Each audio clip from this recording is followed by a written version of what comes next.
Welcome to Power Boat Talk, the podcast where we talk everything performance boats with your host, Joe Rode.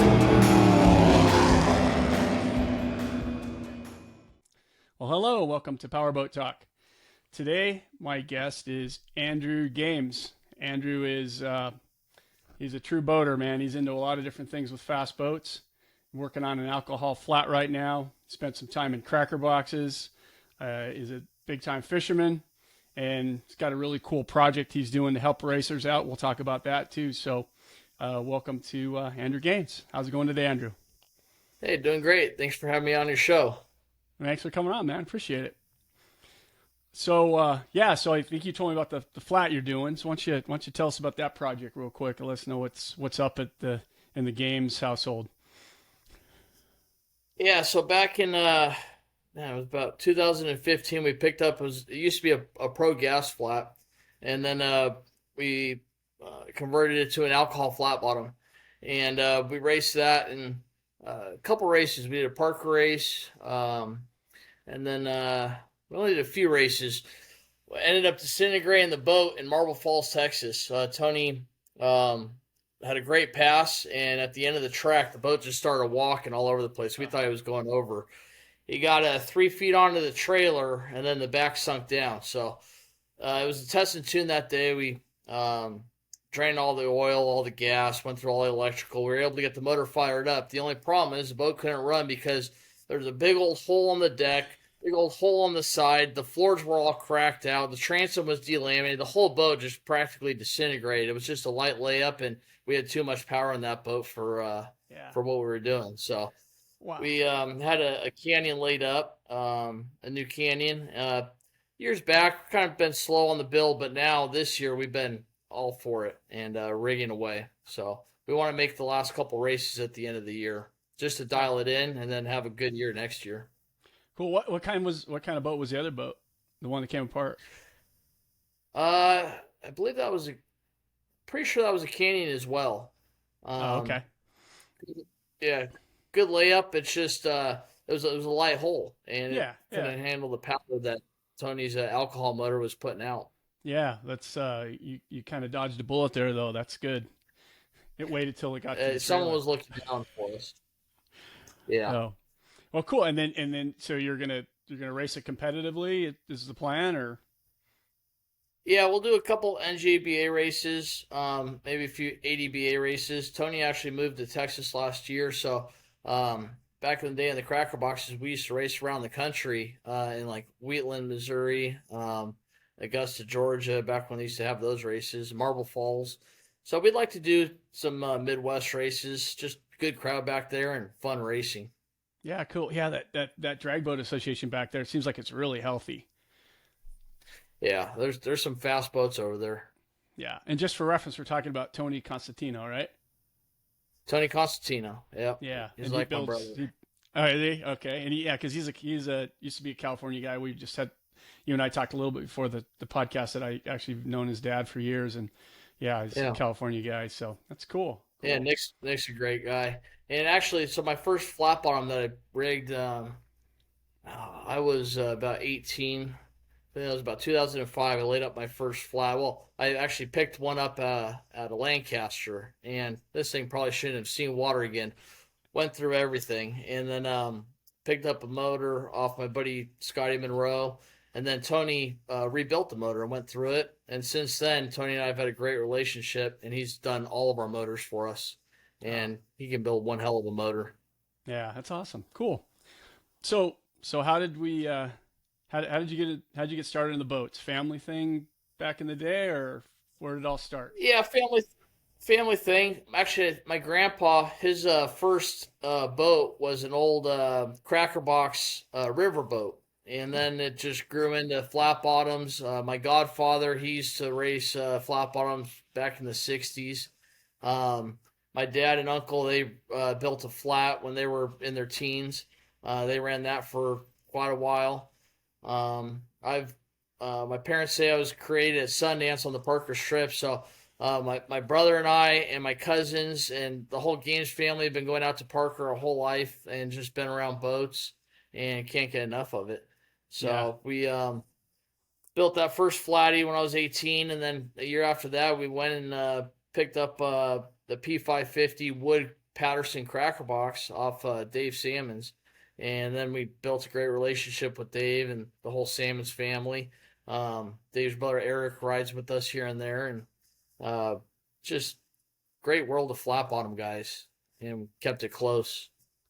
So that first flat bottom, that was, you said about 18. That was your first boat. Yeah, it was a Curtis 500 straight deck Oh, flat, and then the motor I put in there was a big old blown 540. It was pumping out probably about 850 horsepower. It was a great river boat.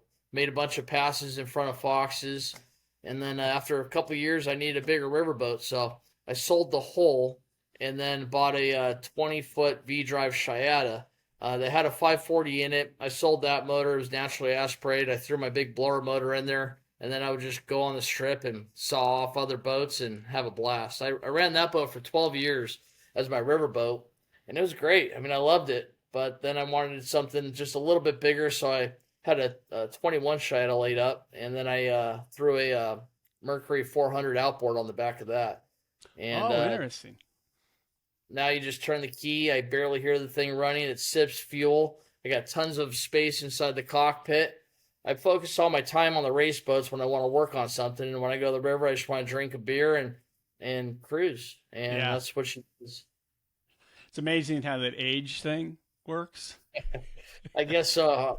Like You quiet, low maintenance, lots of room. Yeah. Never would have believed I would have said that maybe 10 years ago, but here I am. Yeah. Of course, the outboards now are so badass, so it's you get the a little torque. bit of license, right? Yeah, when I go skiing, I'm a big skier. I do the Catalina race. Oh, you do? Yeah, and I ski for fun. I don't do a lot of local races. I've done a few. Maybe down the road I'll get into more, but I'm just tied up with all the race boats. But still like doing the Catalina race, so we're doing that in a couple months in July. My buddy Trevor, I ski there. He skis back. We ski behind my buddy Kelly's big fountain. It's awesome. Oh, cool. So, I didn't know you did Catalina. Awesome.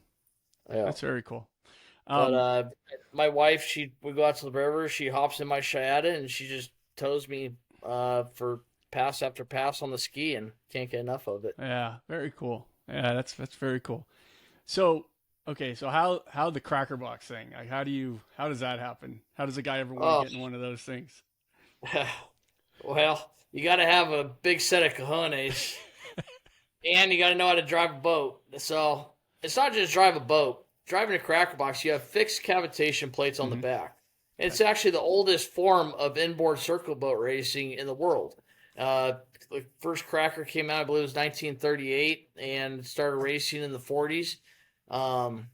Motors in front of you in a 15.5-foot boat, and we're pumping 700 plus horsepower doing low hundreds. No whirl away on the motors, so you have a straight shaft. You have your motor in front of you. It goes to a shaft, and then right out the back of the boat. Your strut's like right at the transom there. You have usually external rudder to turn.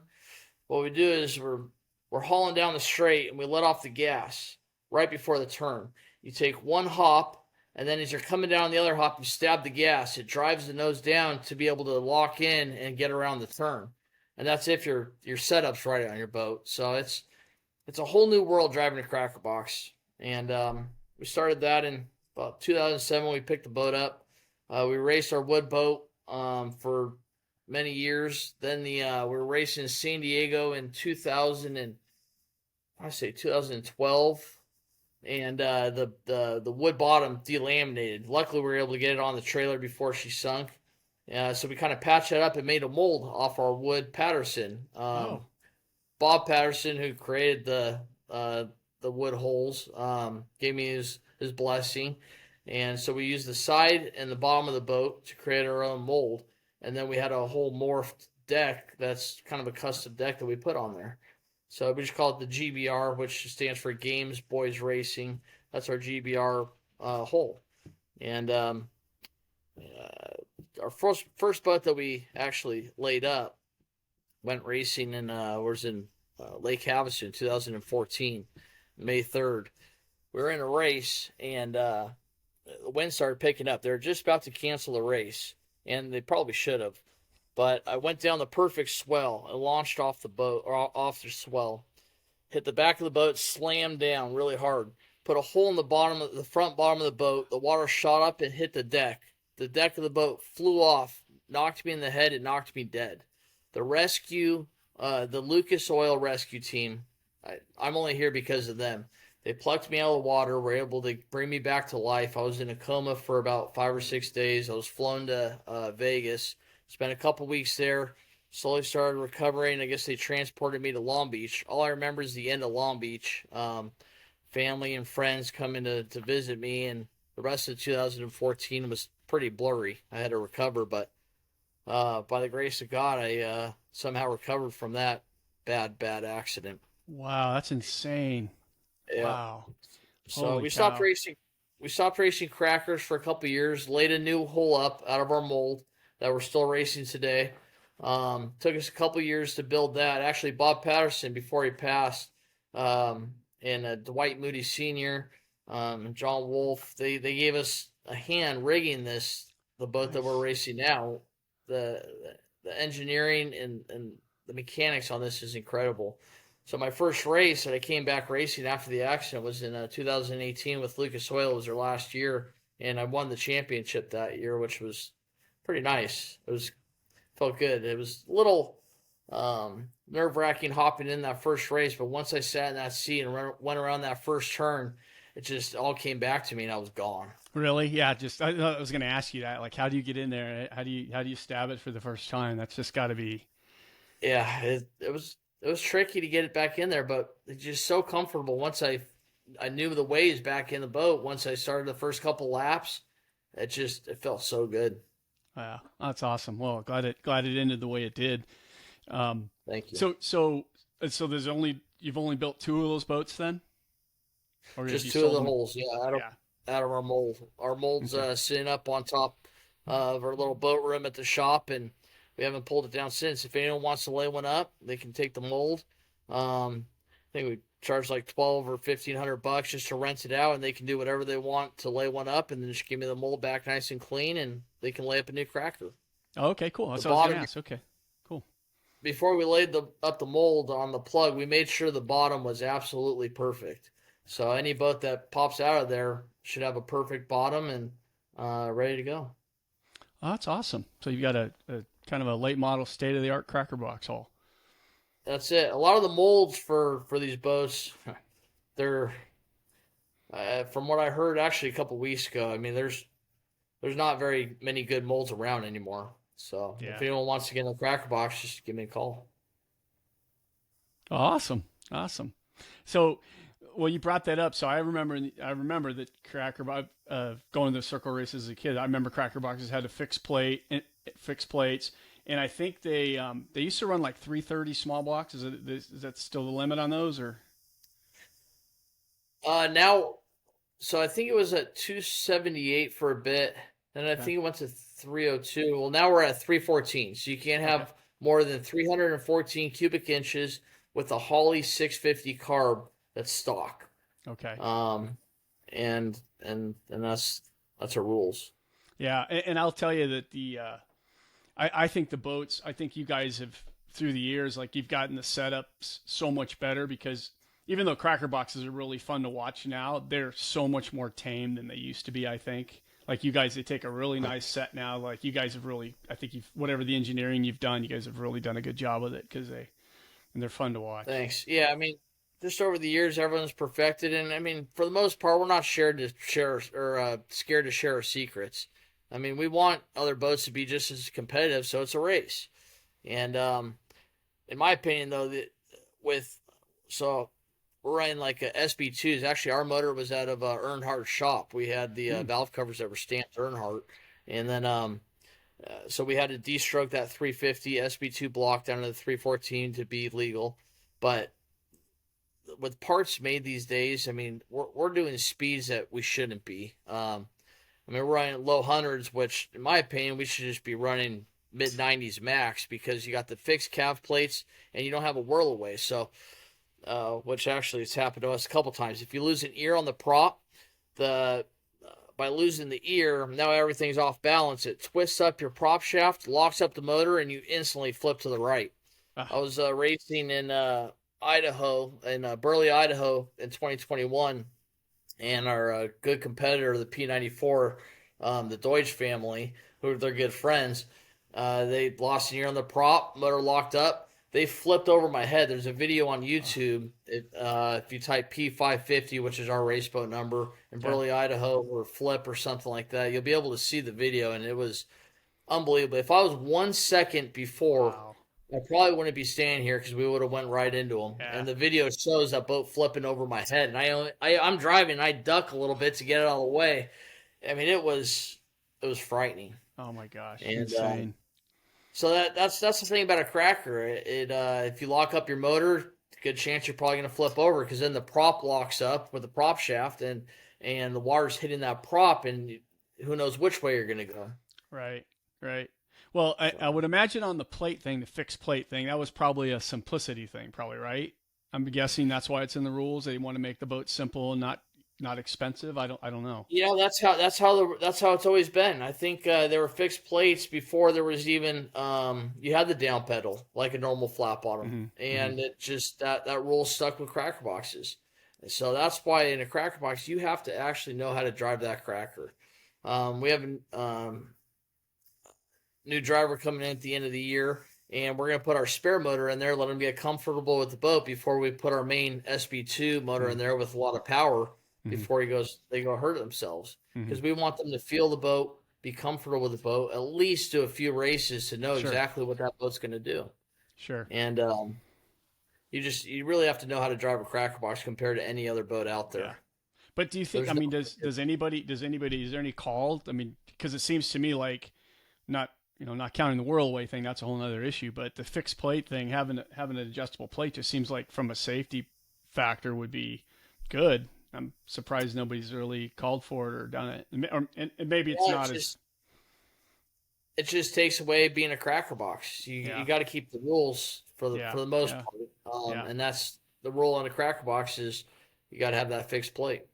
Yeah. And that's when it comes to setup, I mean, we're talking just a hair on one turnbuckle makes a huge difference on the boat.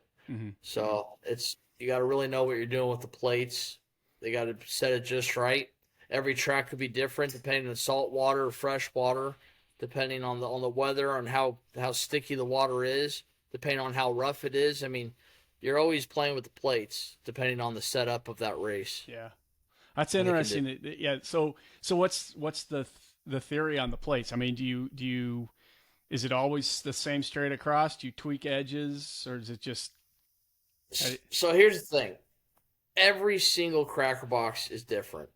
Even if it's the same out of the same mold, they're gonna have a positioning different from the rudder, so where the motor is located, to the angle of the motor, to the angle of the strut, even to the angle of the rudder. I mean, there's so many different variables that play out. So on our boat, I mean, we're actually pretty. Our bottom is kind of has a what'd you call that? Like a rocker. We have some rocker. Yeah, thanks. We have some rocker in the bottom, and our plates are pretty flush with the rocker. But on one side, on your left side of your boat, you'll bring the plate down a little bit. So that way, when you're going into the turn, it kind of helps grab that left side of the boat, so you can turn left a little quicker. It sets the boat to try and get on that left side of the chine and work its way around the turn. Cool. Yeah, well, like I said, I think the setups are so much better than I just remember in the old days. It was just insane, but they're really fun, obviously really fun to watch. From a driving perspective, it sounds, do you like the cracker box better than the flat bottom stuff? I love turning left. But last year I gave up the seat. Thing about a cracker, because you have the fixed plates and you have no whirl away, it's not if, it's when you're pretty much going to flip in a cracker. There's a couple people who haven't had experiences that yet, which is good for them. Flipped a couple times from either, sometimes it was my fault. When you go into a turn, and as soon as you start hopping, you got to get out of that gas and you got to correct the boat and then be able to glue it in again to get around that turn. Because what the kind of the rule by thumb is, that third flip, if you're still hopping and you're still trying to turn, you're probably going to catch that chine and it's going to throw you out. It's going to roll the boat. So give up the seat in our boat last year, and due to the fact that I want to build a GN. I actually picked up a 20 Shiata V drive, but it's an older hull, and I want to build up a newer hull, maybe with the little carbon fiber in there. Certain things that I want to do the boat to be competitive to go race. So my next seat that I'll drive is the a GN. Okay. And how long do you think before you be out in that? As soon as I sell this 20 Shiata, I'll take that cash and there's either 3 holes that I want to do. There are 3 manufacturers, either a Rush GN, a Racing GN, or maybe another 20 Shiata, and then have some carbon fiber in there and just a little lighter, and so everything's all in one, laid up in one, and then I'll rig something up. I got some ideas. Now, the Rush and the Racing, are you going to just find used ones, or somebody laying some of those up? No, I got some 3 of my buddies. They're co-owners on the Rush mold. Oh, okay. And then there's a couple different. I don't know if I would want to go 20 Racing. Actually, that's my son's name. I named him Racing. Oh, that's awesome. Yeah, my grandpa's name's Ray, and then Racing Craft Boats, and then also it sounds like he's kind of racing, so it's kind of like the trifecta there. But I'll either do a 20 Shiata, which has less freeboard, or the 21 Shiata, which seems like they can plow through a lot of stuff. I want to do a couple GN races. I want to do maybe some water ski races, and the main thing is I want to do the Enduro and try and win the Enduro one year. Awesome. That's kind of the bucket list for everybody, I think, isn't it? The Enduro. Absolutely. Yeah. I mean, just to make that 300-mile race and go for it. Either have a co-driver to help you out after so many laps, or you just do it solo and handle it. So yeah, awesome. We'll see how it goes down the road. Well, good luck. Hope you make that happen. I'll be watching for you on that. Hey, but I wanted to ask you one more thing, going back to the Cracker Box. So what about the rider on a Cracker Box? What's that experience? Have you ever been in that position, or? So when I first got into Cracker Boxes, before we picked up our boat, my grandpa was friends with the Leaches, and they had the P33 Cracker Box. And I went for 2 rides. First one was at Bakersfield. Second one was at Parker. And I was with the new driver that was driving, so he was still a rookie and kind of hopping around. And it did okay, but riding's not for me. Whereas I got friends where all they want to do is ride. I mean, they're crazy. They can ride. I can't do it anymore. I can't hop in the rider's seat.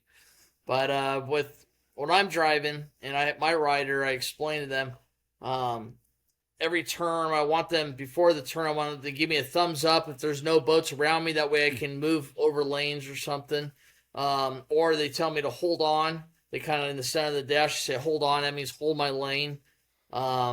They're looking at my gauges. And I'm reading the water the whole time. I have to read the water because we don't have a down pedal. So I got to know what that boat's going to do over every wave that comes into me. So the rider watches my gauges. They kind of look around a bit. It's hard for me to turn because I got helmet restraints on. So I got to move my whole body to try and turn, whereas I'm reading that water, so I'm not moving. So the rider's kind of my eyes around me, and it's needed in a Cracker Box. Well, I never even thought about them being basically they're like a navigator for you. That's awesome. Absolutely. Do they do anything as far as the weight or leaning, or does it have anything to do with anything? Well, absolutely with the weight. I mean, it evens the boat out. So I'm about 180 pounds. So if I don't have that weight somewhere close, then the boat would try and go to the right where the driver steers from. So with the weight of my co-pilot, my rider, it evens the boat out, and it also helps turn a left a little bit better if you get someone that weighs a little bit more in there. Well, that's awesome. Thank you for the. I don't know if anybody else cares about it, but I think it's really. I'm just all into like all the different classes. I always have been in different kinds of boats. So I just had an unlimited guy on, and I had Tim Siebold about outboards, and I want to hear mechanically how it all works. You know, as a fan of racing, you know, you kind of know about them, but I love to hear the intricacies about it. So thanks for going through that. It's very cool. Yeah, anytime. Yeah, crackers are fun, and I mean, if you get the chance, I mean, you're welcome to our shop or a race any day, and you can sit there and go through the boat and see all the detail that, compared to most flat bottoms, a cracker box is a whole new animal to rig. Yeah, no, really like to do that. That'd be interesting to look at it up close. So how did you get into? You said you do a little bit of speed skiing. How'd you get into that? Always been a skier. Back in what was that? It was 2016. My buddy, he was dating this gal at one time. She did a lot of skiing, and she wanted to ski one way, and we were at the river, and he just asked me, he's like, "Hey, you want my chick wants to ski one way. Do you want to ski back?" I said, "Okay, let's do it." Well, I wasn't training like how I should have been training because I mean I would ski and stuff, and I would work out, but uh, after that race, I found out you want to do a lot of squats. I mean, do like 400 or 500 squats. I have an extra set of bridles that I stand in my little workout room, and I just sit there and squat like crazy. And I do a lot of core because that first race skiing back, I mean, I went down a couple times. The wind picked up. The water was rougher than hell, and I went down. I ended up finishing the race. It wasn't easy though. And that next day, I mean, I could barely move. I went into work almost in a wheelchair. And so then last year, I got back into the Catalina race. Again, one of my neighbors up at the river in Parker, his good buddy Trevor wanted to ski one way. So I skied there, and then Trevor was going to ski back. I get out of the break wall. I hit the must have been the Catalina Flyer. I hit 3 wakes, and I went down. I was on the boat, and within 5 minutes, I was on the boat, got my ski back on, back up, and it was a straight shot all the way to Catalina. I'm looking at the turn, and I'm like a half mile from the turn, and I start cheering. I'm ready to go. All of a sudden, the boat just comes off plane, and I'm sitting there now a couple 100 feet away from the boat in the middle of the Pacific. Well, lost the drive. So they slowly turn around and get me in the boat. We're trying to figure out what's going on, and realize that one of the drives, whole gear was fried. So we have to idle back 4 hours to get back to the Queen Mary. And then when they went through that boat, went through the drive, they fixed that up. They went through the other drive. The other drive was actually barely hanging on by a thread. So now we got 2 fresh new drives, and we're ready to go in a couple months in July for the next race. You guys, the two of you, you're gonna do over and back together again? Yeah, I start it, so I'll ski there. I go around the turn in Avalon, go to the side drop. Trevor hops in, skis the rest of the way back. A lot of the other racers that ski there and back, I mean, they're animals. That race, for what the shape that you need to be in, and it's incredible. I mean, they're doing that race, one person there and back in was it less than an hour? Yeah, I think God, like the record's like I think might even be under 50 minutes. Is it? Is it like I want to say 46? I think so. Yeah, which is insane. That's off the top of my head. Yeah, it's insane. It's but that's unbelievable. That's also big boat, probably good water but yeah, those Nordic boys. I mean, yeah. they can rip. Yeah. I speed skied for a while too, and when you said the boat quit in the ocean, and I asked you hung on because when we were racing in Dana Point one time, and boat broke a V drive, and I threw the handles because we were going fast, and even though I was only a couple 100 feet from that boat, I bobbed around in that ocean. It was just getting farther and farther away, and it was like the most terrifying 10 minutes until the patrol boat came and got me. And I'm like, oh man, it sucked. I mean, it gets real lonely out there really quick. So the boat, I mean, they lost the drive, and then they're sitting away from me, and I have my water ski goggles on, my race ski goggles, and I just barely peek down to kind of look down, and all I just see is the most deepest blue underneath me because I'm thousands of feet down out there in the Pacific, and the boat is, I mean, hundreds of feet away from me, but it feels like they're hundreds of miles. Mm-hmm. And so I did not let go of that rope. I held on to it, and I mean, it's slowly coming off plane. I'm just sitting there choking salt water, and then I just slowly started pulling myself back to the boat. It was a little nerve-wracking, but once you get on the boat, you just take a deep breath and try at it again. Yeah, I know. I can feel you there when you said that. I'll never. That was 30 years ago, and I still remember. Like, oh my gosh, So, Yeah. but that's cool. But yeah, I'm gonna try to get those Nordic guys on closer to the race and talk about ski racing, and because ski racing is pretty much a California, Arizona thing. And I think Catalina race, the first time I did it was just because some friends did it, and my dad and I, we just like, we're going to do it, and we just did it. It's kind of almost Yeah. like doing that marathon for the first time, And That's just like me. yeah. So I think more people that just for an adventure thing, I think more people ought to try it. It's because it's Oh, that's brutal. incredible. Yeah, it's brutal. But But the best thing about it is, I mean, now knowing the shape you have to be in, it gives me an excuse to start working out and instead of just sit around, and you want to work out to try and be fit for that race because otherwise you won't make it. yeah, yeah. I did it for like I think about 12 years, and I never got in good enough shape. Like no matter how good a shape you're in, you just Yeah, yeah, never. you're always hurting. But yeah, it was a lot of fun, and it's a really unique thing. So I'm gonna Yeah, it's a great fly experience. that flag as much as I can because I think more people need to try it. And I mean, even when if I'm not racing that race, I just love going to watch that race. I've always loved back when we used to stand on the Queen Mary, hmm have a couple cocktails, and watch the racers take off, and then about 50 minutes later, they're coming in, passing that checkered flag. I mean, there's been just some incredible races where they're just neck and neck, where one boat actually finished first, but then the boat next to him, the skier, finished first, and that guy ended up winning the race. It's just so exciting. yeah, it's very cool. Well, cool. Well, yeah, I didn't even know. That was a nice gift to know you did that and talk about that a little bit. So Yeah. very cool. So one thing that just got us kind of introduced was you did a really cool project for the boat racers, and I want you to kind of tell us about the new rescue boat that you had something to do with, and let us know how that all went down.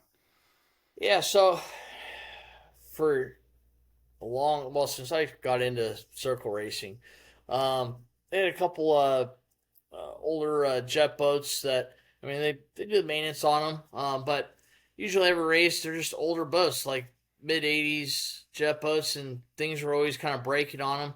And everyone kept saying, "Man, we really, really need a new rescue boat. We really need a rescue boat." And I got tired of hearing it. I mean, we knew it was needed, and I think I just want to kind of say thank you to whoever brought me back, probably the man upstairs, from my accident. I had a bad accident. The only reason I'm here is because the Lucas team, as well as they had the same type of hole. It was a hurricane deck boat hole, and they were on me in 30 seconds. So I want that same, thing for a lot of my racers who they're like my family, and I've lost some good racer buddies, and I just knew that we needed a new rescue boat. So my buddy Jeff Willoughby, he races crackers. He's got Diamond Marine up in Vegas. Um, he found the hole. He found the boat. Someone's shop up there. We talked about it, and I picked it up. After that, I put like a GoFundMe out there and started putting the word out to everyone on social media, and uh, a lot of people started bringing money in, which was helpful. I had like a $58,000 budget. Um, got the hole for 10. I think we had Billy Ruff. He's in Corona. He's an amazing fabricator. He actually did our welded up a new cage for our capsule for alcohol flat. Did amazing work, and he laid up and machined the new cage, the lifting structure on the front of the boat. That came out amazing, and yeah, we just started plugging away at it. And then when we went to race Burley last year, the Minigers, they were announcing, and they put the word out to all the people at the Burley race. And oh man, we brought in the rest of the money. The needed money was brought in from everyone out in Burley, Idaho, racers, fans, just everyone. It was the most amazing thing that weekend. And so between all the racers, fans, family, friends, I mean, people that don't even know racing, but they saw me trying to help build this donation. They supported us, and everyone's money helped build an incredible rescue boat for SCSC. I had the biggest things are Mercury Racing. So my good buddy Kyle down at Wide Open Throttle Marine, down in Vista, San Diego area. They helped out with a lot of the rigging. Huge. And they had a couple of 300s on the shelf, and Kyle and I had multiple meetings with Mercury Racing. Took us probably about 4 or 5 months to finally strike the deal, and Mercury Racing provided us a $300 brand new outboard for this rescue boat, and as well as a prop and some of the rigging. And I can't tell you how grateful I am for their compassion and support to help put this together. And Kyle donated a good chunk of time and money on helping rig the boat down at his shop, and everything just turned out unbelievable. That's awesome. Now, just to clarify, so Mercury literally donated 300 to the project. Brand new 300 to the project. That's amazing. That's, you know what? That's putting your money where your mouth is, right? Because all of us, you've got one on your shot. All the racers, everybody are boaters, and they spend money with these guys, and these guys probably knew, like, okay, this is our crowd, and we're going to do the right thing to keep these guys as safe as we can. So that's pretty cool. Yeah. So a couple, about 3 or 4 weeks ago, we raced the first race with a rescue boat in Bakersfield, California. Luckily, no race boats flipped that weekend, so the boat was just sitting there looking pretty. But everyone was just coming up and just thanking me for the help on building this. And I said, hey, this is all the racers donating money. Yeah, I helped build this thing. I mean, I put in the work, but you know what? This is everyone's money and the support of Mercury Racing and Wide Open Throttle, and just to help donate to build this. It's unbelievable. That's awesome. And this boat is so nice. The following weekend, the Warski racers were racing up in Havasu Springs, and 2 skiers went down pretty hard. One was knocked out, and I hope they heal up quickly. But the rescue boat was on them, from what I heard, within seconds, and pulled them out and saved them. And right there, it felt good. It felt good to know that it's doing its job and just helping all the racers and fans, or all the racers that get injured or flip or anything. Yeah, awesome. So by being at the ski races, so then you you basically take it to whatever races that need the help, or? So primarily it's SCSC, Southern California Speedboat Club. That's they'll use it whenever there's a SCSC race. The only race that they don't use it is up in Burley. Burley has their own rescue up there, who actually saved me back in 2020, and they were on me, and their rescue's phenomenal up there as well. But all the other SCSC races, the rescue boat will be there. And then any of the Warski races, like in Havasu Springs and stuff like that, they just give me a call, and then they can use a rescue boat too, just to help our racers. Yeah. Awesome. So just also to clarify a little bit too, or define it a little bit. So the rescue boat's got what, like a stretcher and a hoist that can come down, and how functionally, like, what exactly the tools does it have? So picture like a pontoon boat. When I got the boat, when I first received it, I brought it back to my shop, and I ripped off like the front section, the siding and stuff. So you just you walk on right on there.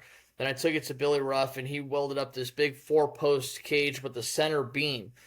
There's a winch on the center beam that's connected to the batteries that extends out, and it will drop the hook down. And the rescue team, they have their own gurneys, so before any race boats are on there, the winch is already connected to the gurney. Then they'll lift it up, they'll slide it out, drop it in the water to pick up an injured racer, lift it up, and set it back on the boat. And usually there's anywhere from 5 to 6 rescue members on board. That many? Wow. A couple divers, and then a couple, you have the driver, and then a couple that are on the boat helping bringing in the injured racer. So the stretcher on the gurney, it'll actually kind of float underneath. They can get it underneath the guy that's in the water and just kind of sit him, and like basically goes underneath him. Okay. That's exactly what they do. And even if someone flips, and a lot of the times, like from the cracker boxes or super stocks or K boats or GNs, even if they're not hurt, the rescue team still wants to check the person out in case they have adrenaline, they can't feel anything. So they still put them on the stretcher and lift them up and bring them in the boat. So anyone that flips, they still do the same process, because that's just the safest way to do it, to make sure that that racer is in 100% condition, and get them on the boat safely. Yeah, and most boat racers are probably never going to tell you if they're hurt. So no. Yeah. We got adrenaline even when we're not racing. You got something to strap yourself in those things, man. So yeah. Oh, that's cool. And then Wide Open Throttle, they're in where did you say they were located? Vista in northern San Diego. Okay. Kind of by Oceanside. Cool. I've known Kyle a long time. They're one of the biggest marine service shops on the West Coast. They do incredible work. Okay, cool. I once in a while, if I'm fishing down San Diego and my fishing boat needs service, I have a 23 Parker with a Yamaha 300 outboard on the back. I'm coming back from San Diego back to LA, and I'll drop it off at Kyle's shop and let him service it. I'll come down the next week and pick it up and go fishing again. And he just does great work. Well, cool. I just want to shout out to him and make sure people know who he was. If you have the opportunity to use a guy like that, know that he's given back to the sport. And then Billy Ruff, does he have a shop or? Billy, I mean, he's done a lot of fab work for us out there. I've never been to his shop. He does have a shop out there, and I believe he's in Riverside. I know my dad and grandpa, they've gone and pick up parts from him and stuff. I haven't had the chance, but Billy Ruff, his work is outstanding. He can fabricate and he can weld. Okay. And okay. Yeah. So that's why I wanted, after I saw the work that he did on our capsule cage for our alcohol flat bottom, I wanted him to do the work. I sent him the drawing, so I can do that. I said, okay. I think how was it? I think he picked the boat up from us, and then he dropped it back off. But yeah, Billy's a great guy. Cool. So when you're not racing a boat, working on a boat, skiing, do you do anything else for fun? You got any other hobbies, or is that it? Well, kind of like what I was saying earlier. My parents say I was created at Sundance on the Parker Strip. It was an old bar, and it used to go wild back in the 80s and 90s. And so since then, I've grown up with the river. Met my wife out there. My brother, my cousins, my dad, my uncle, my grandpa.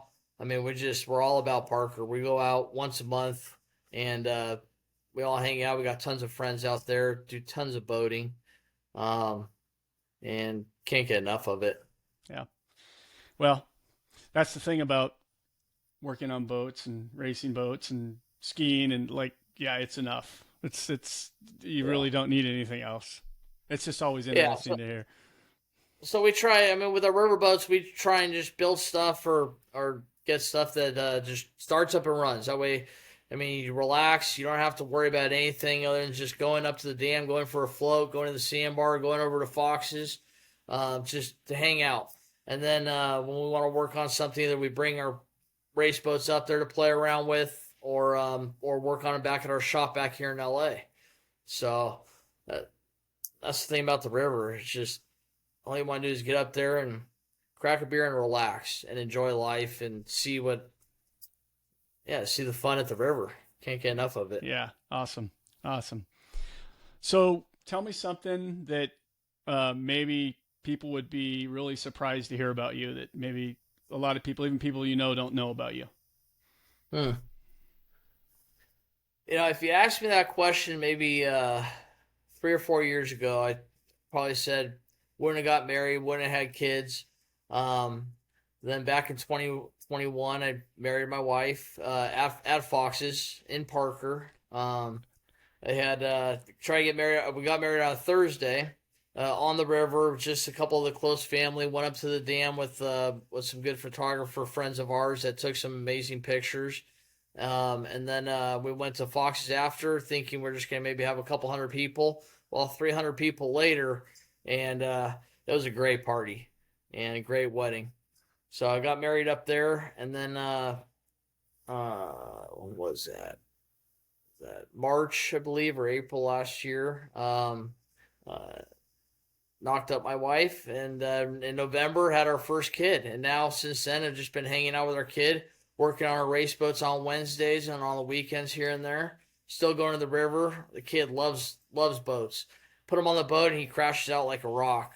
Either that or he just sits there and looks around with his big old bright blue eyes and just loves taking it all in.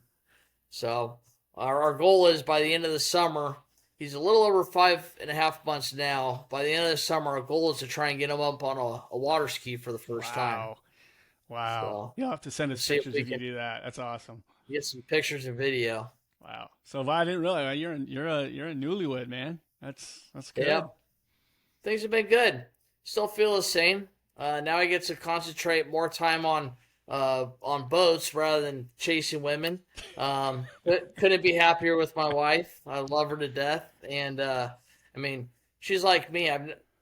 I didn't think I could meet someone that will love the river more than I do, and I think she's pretty close on beating me on that. Yeah. She Wow. loves her more than anything. She would move there in a heartbeat if it was up to her. But we do commercial tile. I did SoFi Stadium. I'm working on the new Clippers arena right now in Inglewood. We do a lot of work at LAX, tons of schools, malls, hospitals.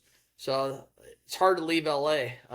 That's where our shop's at, and we have a lot of close family here too. So for now, I'm gonna plant here in LA. Down the road, I'll try and get out. We'll see. Yeah. Yeah.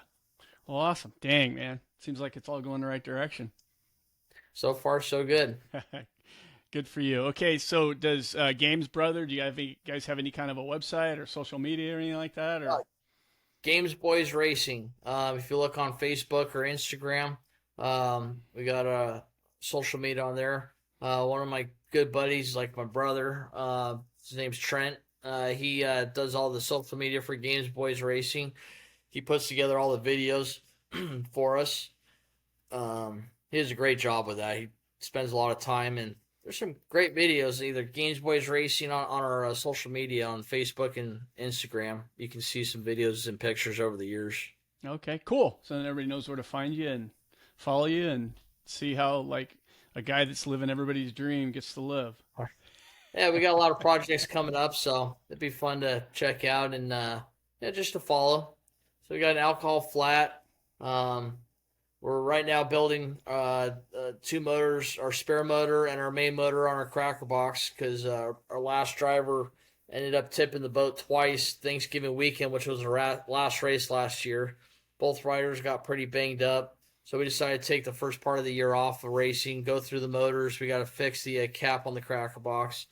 My brother's building actually the oldest Chiata that's going to be on the water. It's a 1957 all-wood Chiata. It's both unbelievable, and it's had it's a Billy Beat paint job. Bob Thompson did the striping. We had I helped with all the rigging. Just a little bit of everyone's hands took place in helping out with this boat, and this can be a work of art when it's all said and done. Awesome. Have you guys been posting any pictures of that on social media? I got to check with my brother.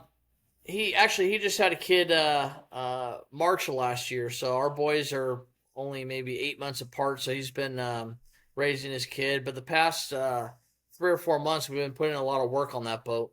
So right now the going through the motor, cleaning that up, and then we should get that back in another month, and take it out to Parker for the first time and break it in and see how she runs. Awesome. Yeah, that'll be cool. That'll be cool. Yeah. I was just working on a story on I saw it at the Grand National Roaster Show. They had a bunch of boats. I don't know if you saw it out there, but there was like a 61 Chiata. I thought that was really? Yeah, I thought it was the coolest one out there. Yeah, I'll send you a picture of it. It's really cool. Was that in Pomona? Yeah, in Pomona, yeah. Yeah, I had some buddies that brought their boats out there, like the May-6 with the bad check and stuff, and yeah.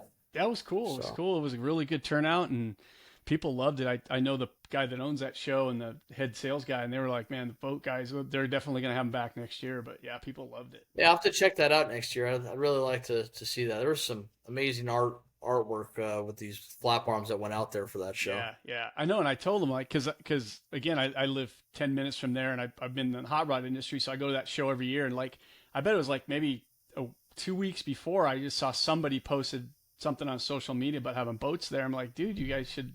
You didn't like let anybody know, you know. So yeah, so they're planning on doing it. So it'll be a good ramp up this next year. We'll have more people will know about it early. So Yeah, that'd be exciting. but yeah, it's cool. Well, hey man, well thanks. Really good getting to know you and hearing about what you have going on. We'll keep our eyes on all that stuff, and again, living vicariously through you and seeing all the fun Great stuff chat with you.